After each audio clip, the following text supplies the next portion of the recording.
Morning all, it's Chris here from Serene Education with the 4 Majors Analysis update for the 28th of July. Going to be looking at the 4 Majors as per usual on our CTC strategy template.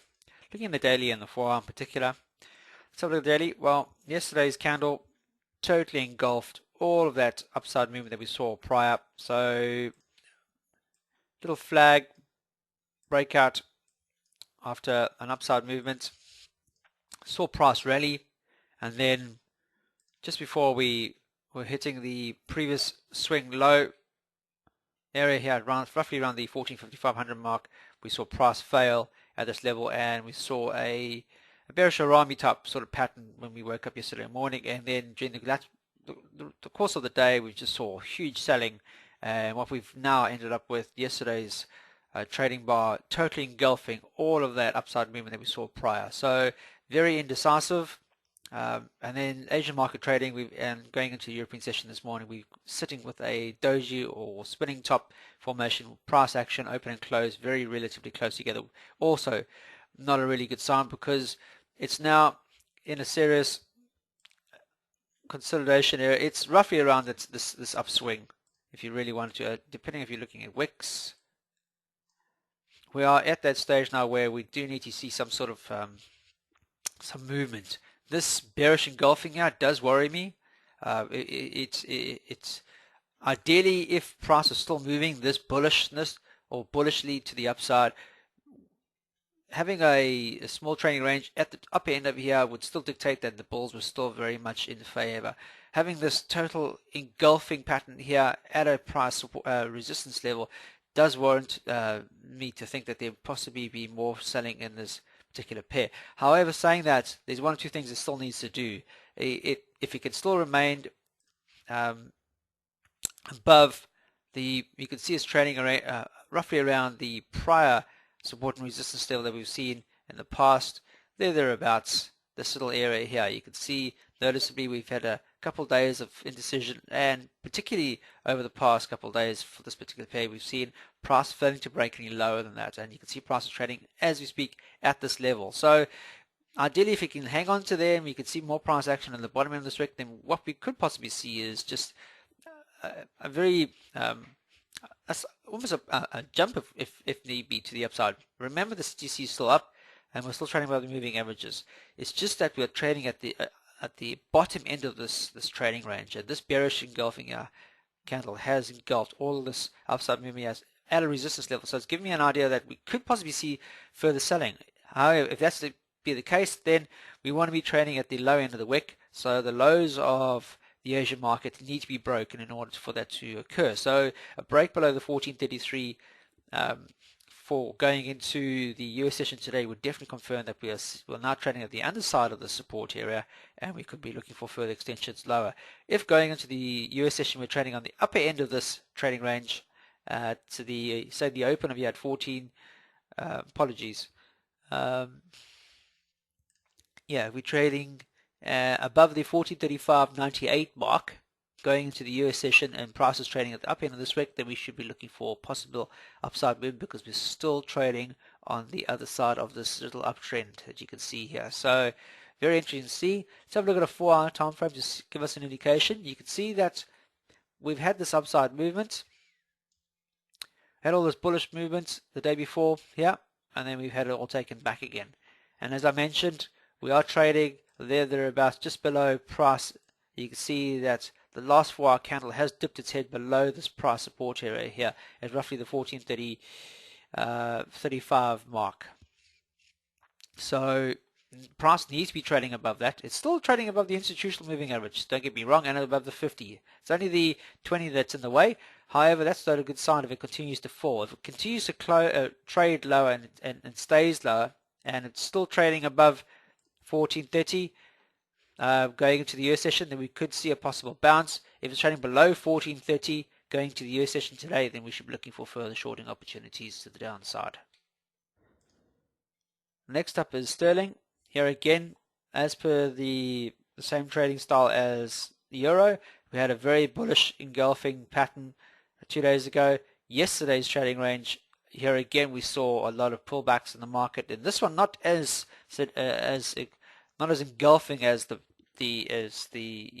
euro against US dollar, but nonetheless still almost literally coming back literally to the prior resistance level.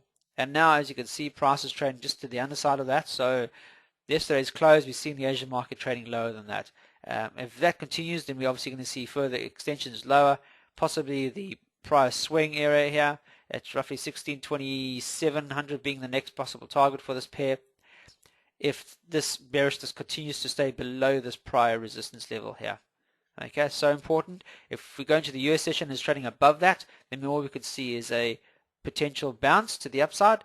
However, if we go into the US session this afternoon or late into the UK market at 8 o'clock AM GMT this morning, and we're still trading lower than this prior ceiling level here, or the high at 1633.1, then we should be looking for extensions lower. Even though the CTC is still showing us long term, this is a daily chart. Remember that, guys.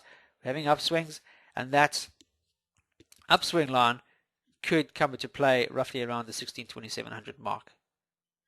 So intraday, let's have a look at our 4-hour time frame and see that. You can see the massive up move. You can see prices is forming higher swings. Swing high, swing high, swing high. Now we're at this junction now where we're not swinging in higher. We've got this indecision. We've had 1, 2, 3, 16 hours of indecisiveness at that level. And as I mentioned, you can see that we're now testing this intraday uptrend. And in order to remain bullish, it needs to stay on the upside of this uptrend. So we need to see the next 4-hour candle also trading higher than the previous resistance level at this. You can see here, that level there at 1630.200 was a prior intraday resistance level on a 4-hour time frame, and we saw indecision on the top end of that resistance, which meant it's bullish. So we could still see a bounce here. However, the last 4-hour candle, as you can see now, is just still indecisive. Doji, doji, doji, doji. 16 hours of doji, of indecision. We've got to have a decision candle. Will it come on this candle here to the upside? If so, if it does close higher on a 4-hour candle, higher than this uptrend, then we should be shooting a possible target as the prior high, intraday high at 1640.300 as a possible target to start with. However, we've got a red arrow. We've got to see a red candle. If it closes lower than the 1630.200 mark, then we should be looking at 162700 as our first possible target. These will be entry levels on our short-term intraday charts, like our 15-minute or 30-minute time frame. We'll probably get those. On a 4-hour and an hour and on daily, we're still looking positive because we're still trading above this major uptrend intraday. So factor that in, guys. Next pair is the US dollar Swiss franc. Here again, if you look at the daily time frame, yesterday's candle, very shallow. Prior one, also quite shallow. So the previous breakout saw bearish engulfing, massive candle, and as we've made our way lower each consecutive day, we still traded lower, but we've seen slightly less trading range. And then yesterday's candle, doji, very small trading range, very indecisive, and then Asian market trading this morning has seen little or no trading whatsoever. This is still in a downtrend. You can see the intermediate downtrend the major downtrend on US dollar Swiss franc is very bearish indeed. We have been falling ever since May of last year, and we've just been breaking through lower swing, just swinging lower and lower as time has gone on progressively.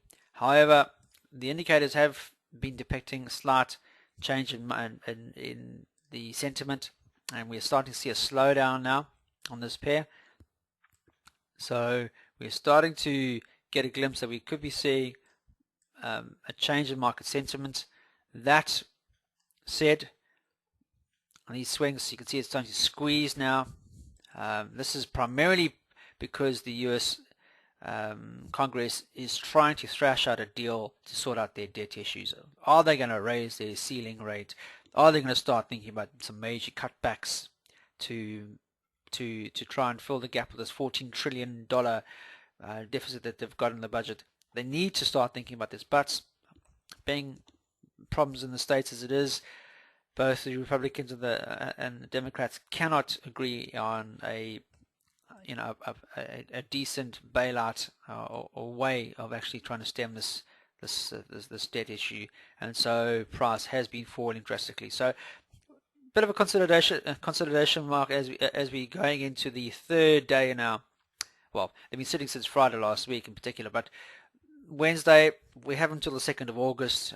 If they haven't thrashed that deal by the 2nd of August and the US practically default, then we're going to see a huge issue. And I don't think it's going to get to that stage. I think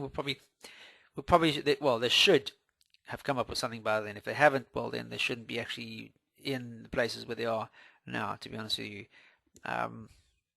Either way, something's got to happen, and they've got to sort it out and bite the bullet effectively. It's because of they've been in this doing in the moment because of the people up there anyway, so they need to get out of it. So indecisive until such time as we get some sort of indication. If we do, and we could see the underside of 810 being tested and ultimately back to this major downtrend. If not, then we could see further extensions lower. I think the 4 hour would also confirm just going sideways over the past couple of hours. Not really. I mean, it's dipped its toes lower. However, you can see the majority of the support is roughly just above the 800 mark, and still swinging lower. Don't get me wrong, but there is definitely a support area here, and as long as it's trading above that support area, then we could see a potential bounce. If not, and a break lower than 800, we could see further extensions lower. Last pair of the day is the yen. Yesterday, spinning top. This is after a prolonged downtrend. You can see price has been trading quite strongly to the downside after breaking through the 80, a very strong support and resistance level for a prolonged period of time. You'll notice that price has been trading in some sort of consolidation pattern to the downside. The lower swings has been going into this consolidation pattern, going sideways, 80 being a strong support area in the past for this pair, and then a noticeable bearish breakout, consolidation, then continuation. And we had a spinning top yesterday where we had price actually closing higher for once. Very indecisive nonetheless, long trading range, but very indecisive trading range nonetheless. And then Asian market is pretty much trading lower. It's broken through that small support area you could see there, for example. Price failed to trade lower over the 2 consecutive days, almost the same over here, forming a small support. If it breaks lower than that support area and closes lower, then we should see further extensions. If it rallies and we see it close higher than the support area, it'll be a 3rd consecutive day of support, and it could bode that we're seeing a slight change in market sentiment, and we could see potentially upside movement. And the next possible target could be the prior support area, which is now the new resistance at the 78.3 mark, 30 mark being our first target. Failure on that, then we could be looking at the low of this candle, the low at 77.60, ultimately 77, because we've been in the past, being our ultimate target. As you can see, if I pull back in early March, price traded just roughly above the 77.10 mark, so that could be a potential target long term.